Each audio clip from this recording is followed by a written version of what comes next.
तो चलिए आज हम लोग पढ़ेंगे प्रेमचंद्र की बड़े घर की बेटी। एक बहुत सुंदर कहानी है।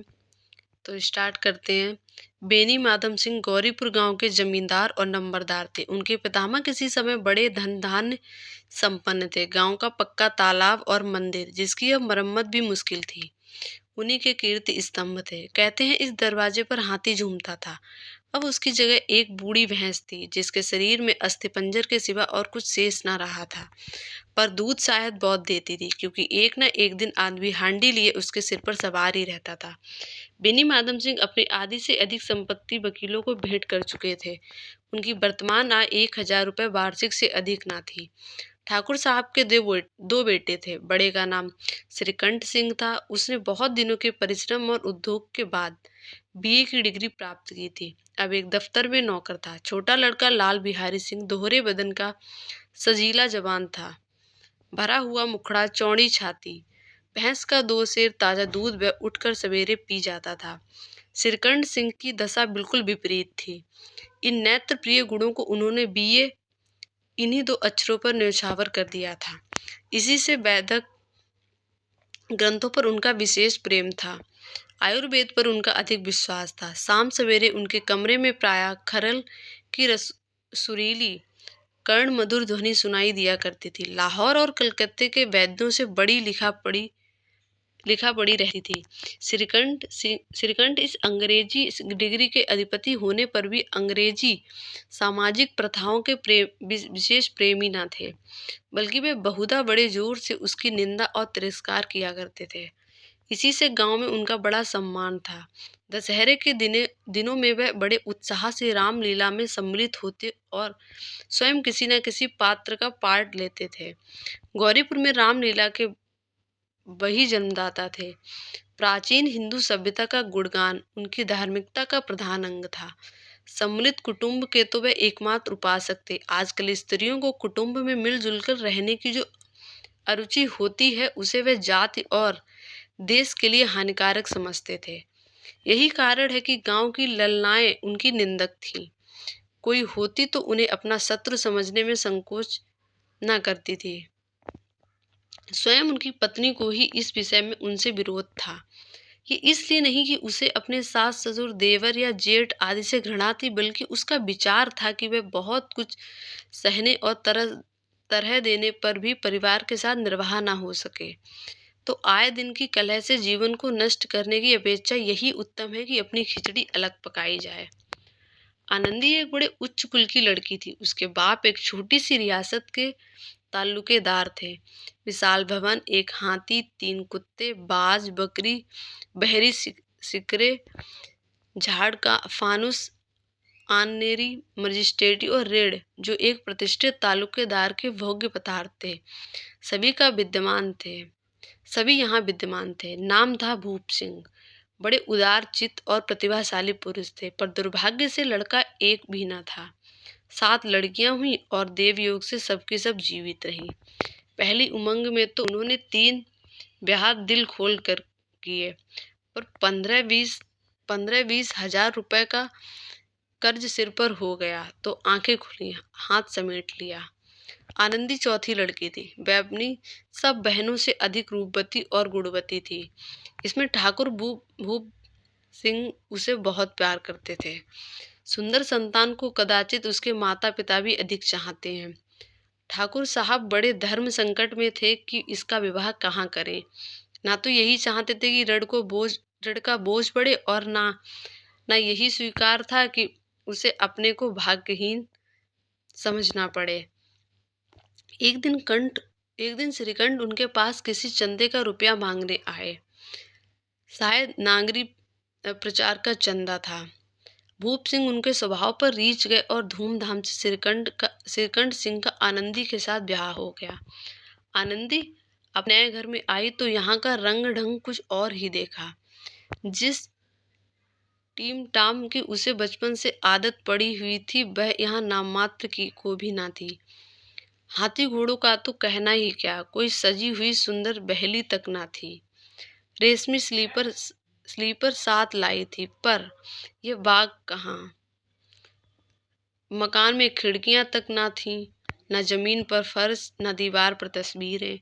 ये एक सीधा साधा देहाती गृहस्थ का मकान था, किंतु आनंदी ने थोड़े ही दिनों में अपने को इस नई अवस्था के ऐसा अनुकूल बना लिया मानो उसे विलास के सामान की कभी आदत देखे ही ना थे। एक दिन दोपहर के समय लाल बिहारी सिंह दो चिड़ियां लिए हुए आया और भावत से बोला, जल्दी जल्दी पका दो, मुझे भूख लग रही है। आनंदी भोजन पकाकर इसकी राह देख रही थी। अब नया व्यंजन बनाने बैठी। हांडी में देखा तो घी पाव भर से अधिक ना था। बड़े घर की बेटी की आफत क्या जाने, उसने सब घी मांस में डाल दिया। लाल बिहारी खाने बैठा तो दाल में घी ना था। बोला, दाल में घी क्यों ना छोड़ा? आनंदी ने कहा, घी सब मांस में पड़ गया। लाल बिहारी जोर से बोला, अभी परसों घी आया था, इतना जल्द उड़ गया? आनंदी ने उत्तर दिया, आज तो कुल पाव भर रहा होगा। वह सब मैंने मांस में डाल दिया। जिस तरह सूखी लकड़ी जल्दी से जल उठती है, उसी तरह सुधा से बावल मनुष्य जरा जरा सी बात पर तिनक जाता है। लाल बिहारी को आवाज की ये चिढ़ाई बहुत बुरी मालूम हुई। तिनक कर बोला, मैके में तो चाहे घी की नदी बहती हो। स्त्रियां गालियां सह लेती हैं, मगर मार भी सह लेती हैं, पर मैके की निंदा उनसे नहीं सही जाती। आनंदी मुंह फेर कर बोली, हाथी मरा भी तो 9 लाख का, वहां इतना घी नित्य नाई कहार खा जाते हैं। लाल बिहारी जल गया, थाली उठाकर पटक दी और बोला, जी चाहता है जीभ पकड़कर खींच लूं। आनंदी को भी क्रोध आ गया, मुंह लाल हो गया। बोली, होते तो आज इसका मजा चखाते। मुंह लाल हो गया और वह बोली, वह होते तो आज इसका मजा चखाते। अब अपड़ उज्जर ठाकुर से ना रहा गया। उसकी स्त्री एक साधारण जमींदार की बेटी थी। जब जी चाहता उस पर हाथ साफ कर लिया करता था। खड़ाऊ उठाकर आनंदी की ओर जोर से फेंकी और बोला, जिसके गुमान पर फूली हुई हो उसे भी देखूंगा और तुम्हें भी। आनंदी ने हाथ से खड़ाऊ रोकी, सिर बच गया, पर उंगली में बड़ी चोट आई। क्रोध के मारे हवा से हिलते हुए पत्ते की भांति कांपती हुई अपने कमरे में आकर खड़ी हो गई। स्त्री का बल और साहस, मान और मर्यादा पति तक है। उसके अपने पति के ही बल और पुरुषत्व का घमंड होता है। आनंदी खून का घूंट पीकर रह गई। श्रीकंठ सिंह शनिवार को घर आया करते थे। बृहस्पति को यह घटना हुई थी। 2 दिन तक आनंदी कोप भवन में रही, ना कुछ खाया ना पिया, उनकी बाट देखती रही। अंतः में शनिवार को यह नियमानुकूल संध्या समय पर आए और बाहर बैठकर कुछ इधर उधर की बातें, कुछ देश काल संबंधी समाचार, कुछ नए मुकदमे आदि की चर्चा करने लगे। यह वार्तालाप 10 बजे तक होता रहा। शाम गांव के भद्र पुरुषों को इन बातों में ऐसा आनंद मिलता था कि खाने पीने को भी सुध ना रहती थी। श्रीकंठ को पिंड छुड़ाना मुश्किल हो जाता था। ये 2-3 घंटे आनंदी के बड़े कष्ट से कटे। किसी तरह भोजन का समय आया, पंचायत उठी, एकांत हुआ तो लाल बिहारी ने कहा, भैया आप जरा भाभी को समझा दीजिएगा कि मुंह संभाल कर बात किया करें, नहीं तो एक दिन अनर्थ हो जाएगा। मेरी माधव सिंह ने बेटे की ओर से साक्षी दी, हाँ, बहू बेटियों का ये स्वभाव अच्छा नहीं कि मर्दों के मुंह लगे। लाल बिहारी, वह बड़े घर की बेटी है तो हमें भी कोई कुर्मी कहार नहीं है। लाल बिहारी, बड़े घर की बेटी है तो हम भी कोई कुर्मी कहार नहीं है। श्रीकंठ ने चिंतित स्वर से पूछा, आखिरी बात क्या हुई? लाल बिहारी ने कहा, कुछ भी नहीं, ये तो यूं ही आप उलझ पड़ी। मैके के सामने हम लोगों को तो कुछ समझती ही नहीं। श्रीकंठ खा पीकर आनंदी के पास गए। वे भरी बैठी थी। ये हजरत भी अब कुछ तीखे थे। आनंदी ने पूछा, चित्त तो प्रसन्न है? श्रीकंठ बोले, बहुत प्रसन्न थे, पर आजकल घर में ये क्या उपद्रव मचा रखा है। आनंदी की तेवरियों पर बल पड़ गए। झुंझलाहट के मारे बदन में ज्वाला सी दहक उठी। बोली, जिसने तुम्हें ये आग लगाई उसे पाऊं मुंह झुलस दूं। श्रीकंठ, इतनी गर्म क्यों होती हो, बात तो कहो। आनंदी, क्या कहूँ, यह मेरे भाग्य का फेर है, नहीं तो गवार छोकरा जिसको चपरासी गिरी करने को भी सऊर नहीं, मुझे खड़ाऊ से मारकर यूं ना अकड़ता।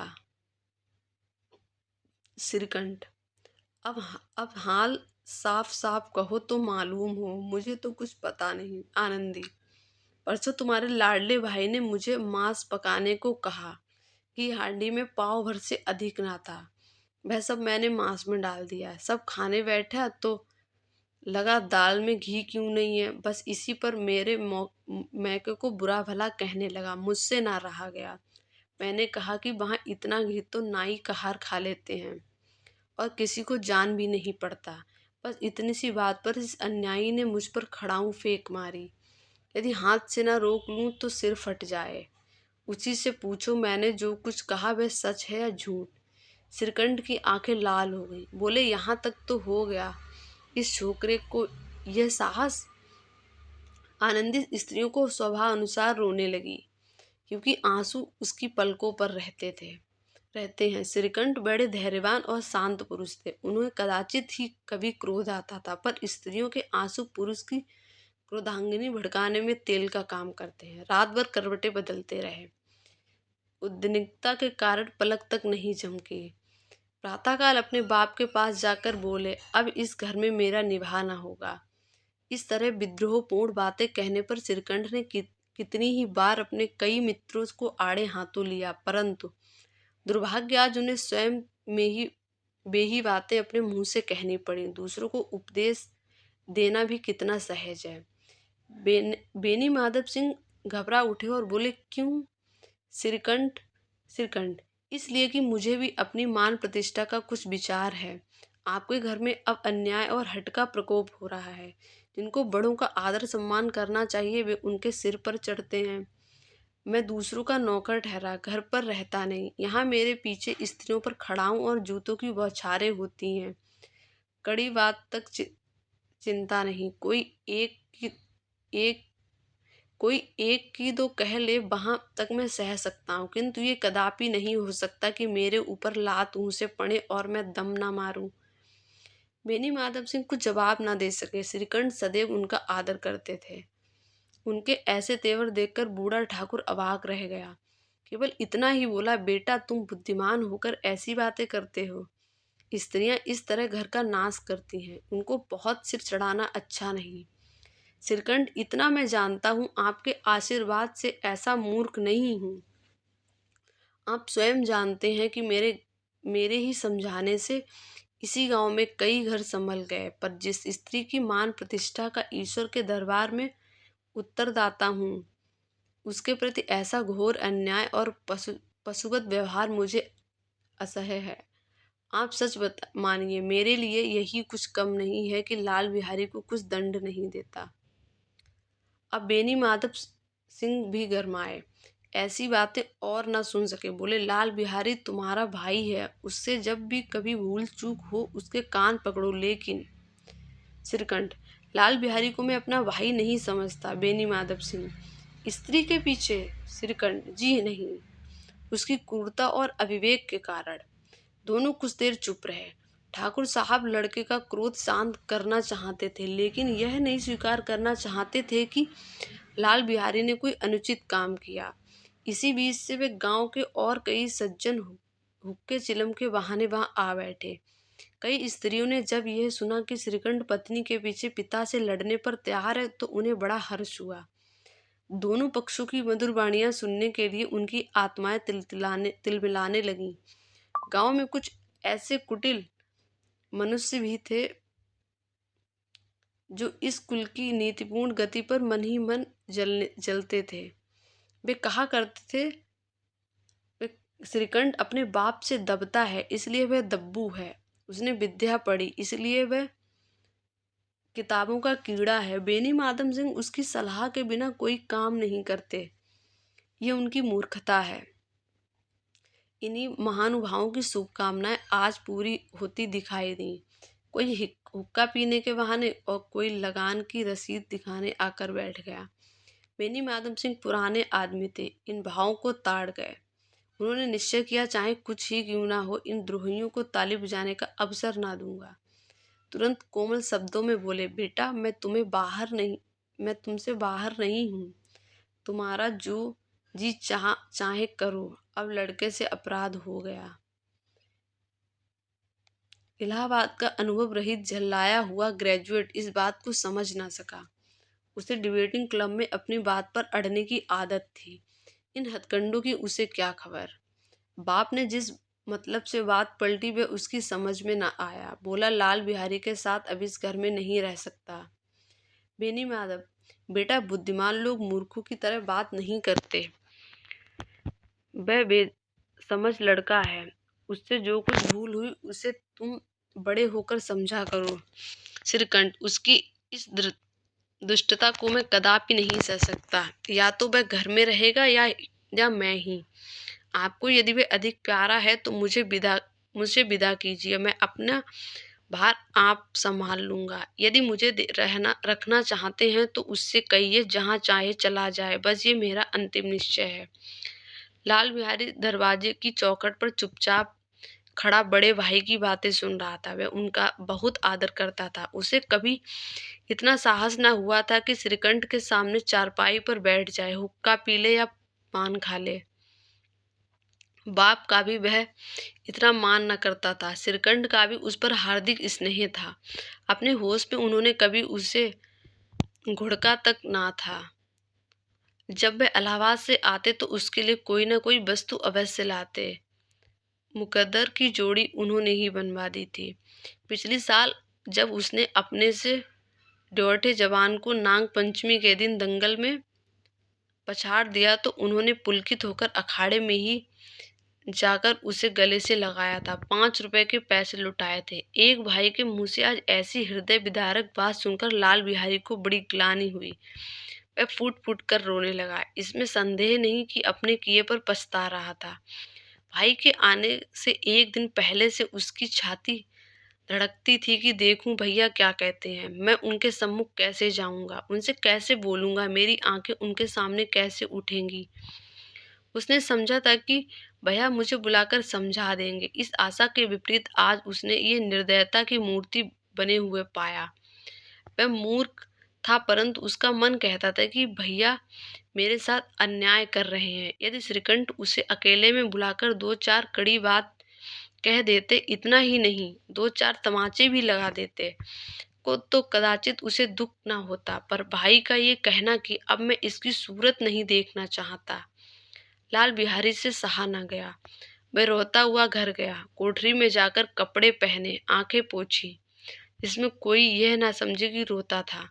तब आनंदी के द्वार पर आकर बोला, भाभी भैया ने निश्चय किया है, वह मेरे साथ इस घर में ना रहेंगे। अब वह मेरा मुंह नहीं देखना चाहते, इसलिए मैं जाता हूँ। उन्हें फिर मुंह ना दिखाऊंगा। मुझसे जो कुछ अपराध हुआ उसे क्षमा करना। ये कहते कहते लाल बिहारी का गला भर आया। जिस समय लाल बिहारी सिर झुकाए आनंदी के द्वार पर खड़ा था, उसी समय श्रीकंठ सिंह भी आंखें लाल किए बाहर से आए। भाई को खड़ा देखा तो घृणा से आंखें फेर ली और कतरा कर निकल गए, मानो उसकी परछाई से दूर भागते हों। आनंदी ने लाल बिहारी की शिकायत तो की थी, लेकिन अब मन में पछता रही थी। वह स्वभाव से ही दयावती थी। उसे इसका तनिक भी ध्यान न था कि वह इतनी बढ़ जाएगी। वह मन में अपने पति पर झुंझला रही थी कि ये इतने गर्म क्यों होते हैं। उस पर यह भय भी लगा हुआ था कि कहीं मुझे इलाहाबाद चलने को कहें तो कैसे क्या करूंगी। इस बीच में जब उसने लाल बिहारी को दरवाजे पर खड़े ये कहते हुए सुना कि मैं जाता हूँ, मुझसे जो कुछ अपराध हुआ क्षमा करना, तो उसकी राह सहा क्रोध भी पानी हो गया। वह रोने लगी। मन का मैल धोने के लिए नयन जल से उपयुक्त और कोई वस्तु नहीं। श्रीकंठ को देखकर आनंदी ने कहा, लाला बाहर खड़े बहुत रो रहे हैं। श्रीकंठ, तो मैं क्या करूं। आनंदी, भीतर बुला लो, मेरी जीभ में आग लगे, मैंने कहां से कहां झगड़ा उठाया। श्रीकंठ, मैं न बुलाऊंगा। आनंदी, पछताओगे, उन्हें बहुत ग्लानि हो गई है, ऐसा ना हो कहीं चल दे। श्रीकंठ ना उठे।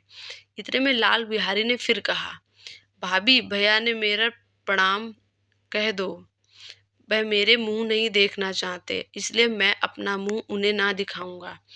लाल बिहारी इतना कहकर लौट पड़ा और शीघ्रता से दरवाजे की ओर बढ़ा। अंत में आनंदी कमरे से निकली और उसका हाथ पकड़ लिया।